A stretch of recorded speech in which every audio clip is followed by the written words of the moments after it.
Looking for clarity and confidence when it comes to decision making for your business? You've come to the right place. You're now listening to the Atomic Business Coaching Podcast. I am Adam. And I'm Tom. And together we are Atomic Business Coaching, where our stories are your solutions. All right, we got hacked. We got hacked, man. Yeah, it's been not a fun experience getting hacked. No, it is. So, so last week we got hacked on our Facebook page, which holds our Ed account and holds two businesses we have. And we got locked out and our Ed stopped and they charged up thousands of dollars on our credit card. Lots of fun, right? Yeah. Oh, tons of fun. There's nothing more fun than canceling credit cards, canceling PayPal accounts, canceling everything to just get everything in the right order. And then the worst thing is you feel so powerless and you feel like you've lost total control because here you are trying to get in and you thought you had things set up. I thought I had the two-factor authentication for the Facebook login. And obviously I did not because we didn't have a code. But now we do. And, it really was a good lesson for us, right? Yeah, I mean, that's what I want to use this. Let's use this episode as a teaching moment, right? We went through it. Maybe we can use our experience to help you not go through it. And then also we want to give you some insights on how it negatively and positively affected us. All right? Yeah, absolutely. I mean, it was a huge lesson. Listen, we luckily on Facebook, everything happens for a reason. We didn't have, we have a following, but it's not thousands and thousands and thousands of people yet, which is good. So there was some benefit there. We basically have just started our Facebook because we've been focusing so much on Instagram and everything else. And it gave us an opportunity to really set us straight and do it right? So what are some of the key takeaways that I've already gotten from this experience? Number one, two-factor authentication. And explain it because, right. or you want me to explain it, either way. Yeah, listen. So you actually pointed me to a really good authenticator app, the Google Authenticator. And basically what two-factor authentication is after you log in with your password, there's going to be a secondary level of getting into your account. And the way to do that is to set up an authenticator app on your cell phone that is going to give you these 6-digit codes every 30 seconds or every minute they change the code. And when you log in, it'll ask you for that 6-digit code and then you get in, but no one has access to that. It's like a bulletproof kind of barrier that no one can get through. What? For now. For now. But here's the thing. It's like, there's probably people listening like, duh, you're an idiot. How did you not have that? But there's many people that don't have it. And you may have hundreds of different accounts on many different platforms and emails and dashboards that you go to and websites and everything else. And you may not realize that some of these don't. Like Tom said in the beginning, he thought he had it on here. Right. Okay. He's very good with security. He's head of operations for Atomic Business Coaching. He's the COO. And I have trusted in him that he has that done, but because we've never missed a beat on anything. So what I'm saying is someone as professional as Tom, someone as diligent as me to double check things, even we missed this. So you may think like, yeah, of course, we're going to do that. But you really should take a look, kind of do an audit of everything that you're logging into and see if you have that multi-factor authentication. I mean, on my cell phone, because of my other business, which is a financial planning company, I have to put a password in and it's got to be multi-characters and everything else. Then I have to either do a retinal or fingerprint scan. Then I have to get a text code that comes into me. And then once I'm in there, I have to do a fourth password. Now that's a little crazy, but understandably, I'm managing people's money. At a bare minimum, you should log in and have to get that secondary code. And is it a little bit of a pain in the ass? Sure, it really is. But there are ways around it too, where you can set up trusted devices. So it's really, really important that you go and even if you think you have it done, check it out and see what you're logging into. And hey, do I have these MFAs on there? Yeah, absolutely. That's something too that we've done in healthcare for so long is we have these routine periods where every 6 weeks to every 90 days, we're changing our passwords because you're in encrypted systems, you're in systems that hold a lot of confidential information.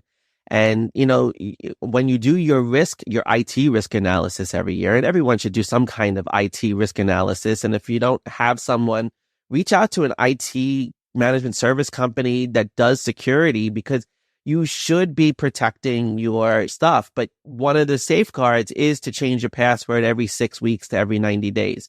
So like just set a calendar, like just set it so it forces you to change it every single time.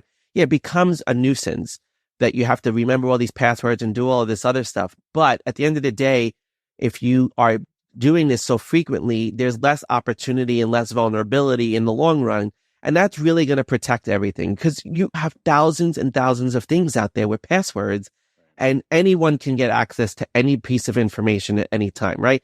Yeah. Listen, you put yourself on Facebook, Instagram, social media, any social media, you are vulnerable now. You're exposing yourself to the world and everybody knows everything about you and can really, they can figure out everything. I mean, and now with AI, forget it. I could just imagine with AI technology and how this is going to change the hackers world, right? The hackers are going to become better hackers because there's so much more intelligence out there that people can use and gather information. AI, as good as it's been for a lot of people, it could be this very dangerous thing. And that's like why I think like Elon Musk and all these guys are signed on to protecting AI a little bit more and putting a little bit more around it because it could be very dangerous. But we learned a very valuable lesson in this. But it also, was what do you do in this situation when this happens? I mean, what's your business continuity plan? Correct. And I think that's something that we haven't really talked about previously is business continuity strategies are, we all think about business continuity from the standpoint of disaster and natural disaster and things like that. But you have to consider breaches in your security as what is your business continuity plan as you are thinking about that? Not even breaches in security. Sometimes systems don't work. Okay. Correct. So let's talk about that continuity in many ways. So yes, we did have a breach in security. And for those of you who don't know, Tom and I run ads through Facebook.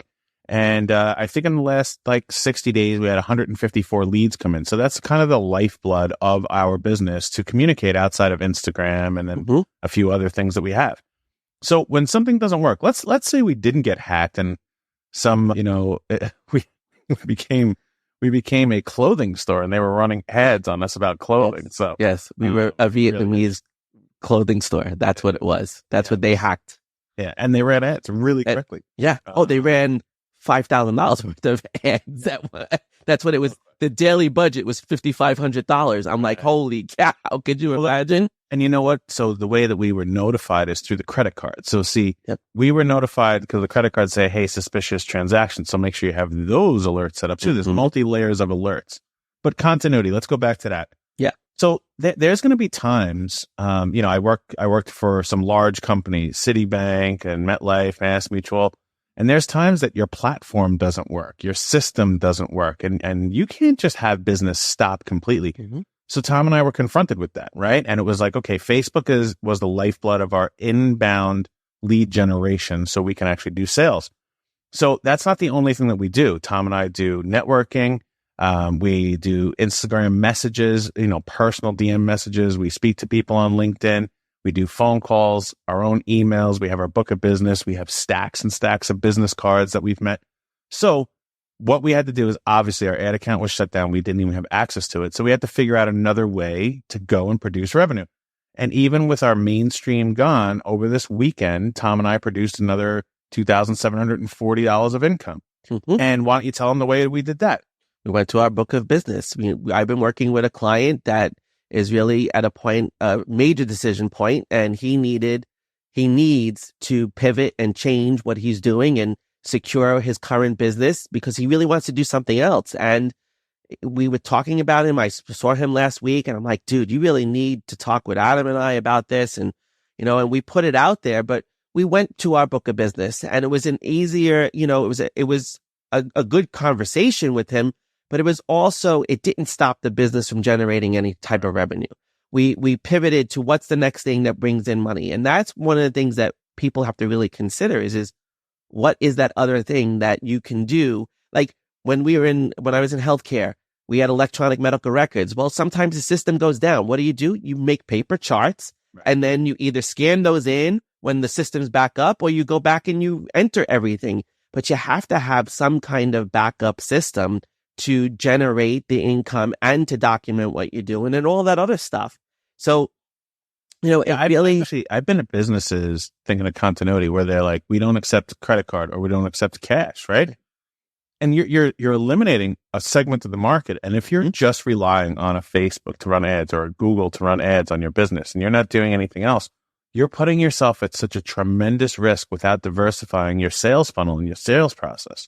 So these are things as any level of business, whether you have hundreds of employees and you're doing tens of millions of dollars a year, or you're just getting started out and you just broke your first $10,000 in a month, you really have to think about, well, where else can I have generation of leads, of opportunities?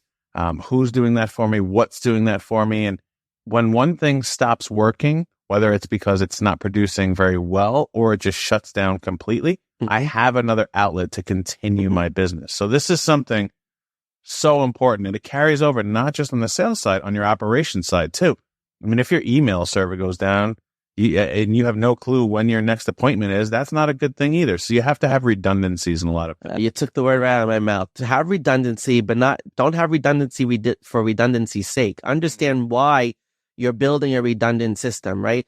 Like, we live in a virtual world. Even clouds can go down. And if you don't have some kind of backup to what you can do every single day, that could be a struggle. I remember when I first produced my app in my coaching business, I made the app, and the app platform that we were building it on, there was a fire in the server place in Pennsylvania where it was housed, and there was no backup to a cloud. So I complained to the person developing my app. I'm like, dude, where is your redundancy? Because this not only shut down my app, but it shut down the thousands of apps that were on this platform. And people use their apps for business and all of this. So understand why you're building your redundancy and create that so that you have that protection, that layer of protection when something doesn't work, whether due to a disaster or just due to a simple everyday technical glitch. Things glitch every single day. Yep. But Adam, the other thing that really came up for me in this experience was how draining it was for both of us. We had so much planned on Friday to do this and to work through everything. And we had so many things that we wanted to get done, and we were going to do a lot of lead generation on Friday, and it really distracted us. And there was so much emotional struggle in being violated, right? When you get hacked, you feel violated. And it's one of those things where you still have to push forward, solve the problem, and then keep going. And despite everything, we came up with a great video service letter. We did a great VSL recording that's now on our website. Check out our website. Adam did a tremendous job last night reviewing everything and getting it all up to speed. So go to atomicbusinesscoaching.com. But we made that VSL, and check it out, because we made that VSL in the midst of extreme stress. We were both emotionally stressed, yet we were still able to produce a product and continue to run our operation and run our business to the best of our ability in that moment. But what I learned is the importance of not getting stuck on, oh man, these son of a guns, they hacked our account, they charged our credit card. Everything is fixed now. Everything is fixed, and we're going to start running ads again, and we're going to start doing. I created a new PayPal account to use for it. I went through yesterday. I spent 4 hours on Facebook last night just fixing stuff. But we had thousands of messages in our messenger, all in Vietnamese. I couldn't understand the damn thing it was said, but it was all there. But I went through and deleted every single thing so that there was no remnants of what happened.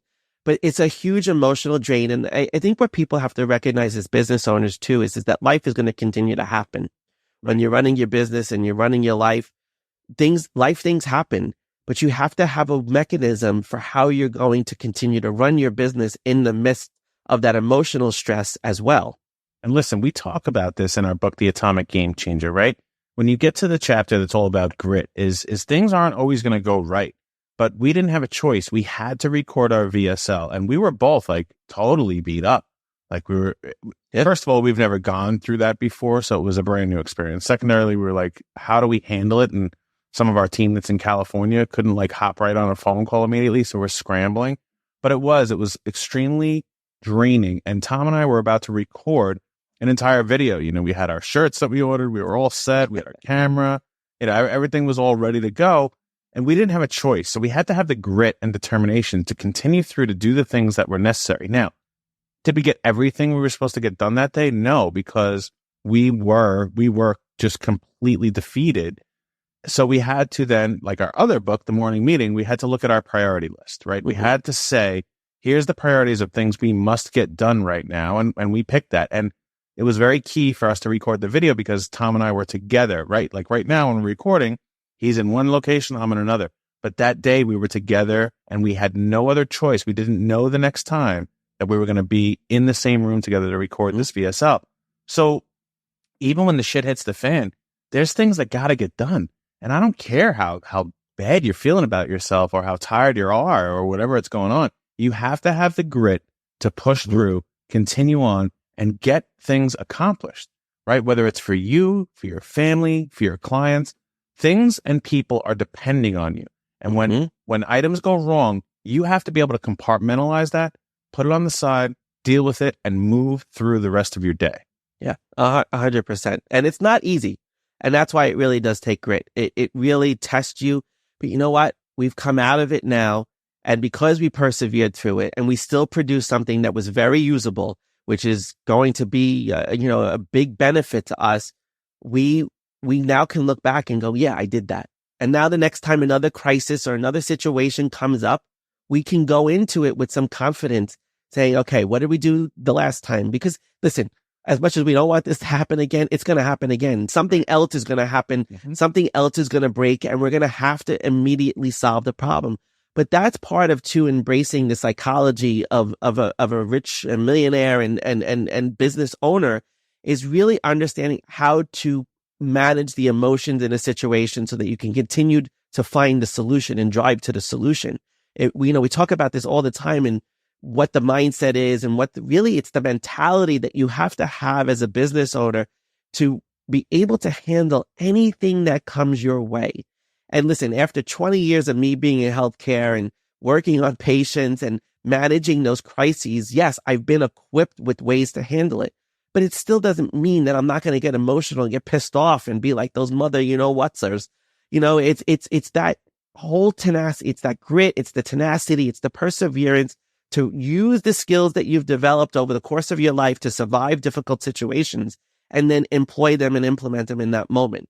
And that's what's going to make or break business owners. That's the difference between being an employee and being an owner, being a leader and being an employee.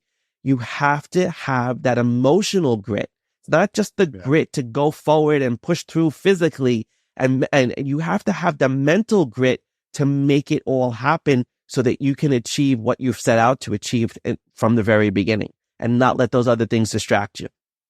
And listen, it's emotions are a natural thing and you're going to have the emotions and you have to allow them to process. And believe me, I heard Tom screaming a lot of 4-letter words. I went upstairs away from him and let him kind of do his thing, but he got pissed off. And then I came back down and I was frustrated. But it's not about trying to eliminate those emotions. You have to accept them and process them and go through them. It's about how you react and how you deal with those emotions and how you carry through to the next step. Because shit is going to happen. It's just a part of life.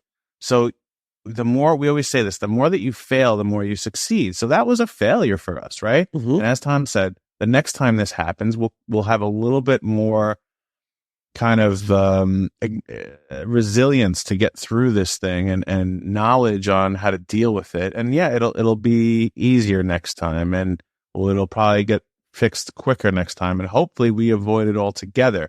Right. But you have to be able to process those emotions and utilize them to carry through. Yeah, absolutely. And I mean, the key takeaway for everybody that's listening to this is look at your risks. What are your vulnerabilities? What are the things that you really need to figure out? And if you're not sure, you could reach out to us. We've been through the experience. Listen, there is no better way to handle a situation like this than talking to people who have had these shared experiences. And to learn from the shared experience, because there are a lot of vulnerabilities that you don't even think about. Like I even realized they debited from the bank account money because the credit card, in PayPal, there's the backup between the credit card and the bank account. And even though I removed the bank account, it is still processed and they still got that. So we're in the midst of recovering all that money. And, you know, it all will be fine at the end of the day. Everything, listen, at the end of the day, it's just money. And I don't mean to just be very blasé about that, but I always try to approach problems as what are the real problems in life? And if money can't fix it, that's a real problem. But if money can fix it and things like that can happen, it's not a real problem. And we're 7 days later, almost 7 days later, and everything has been restored. Facebook was phenomenal. The Meta was really great in getting back the access. I was able to recover everything, and everything is back on track.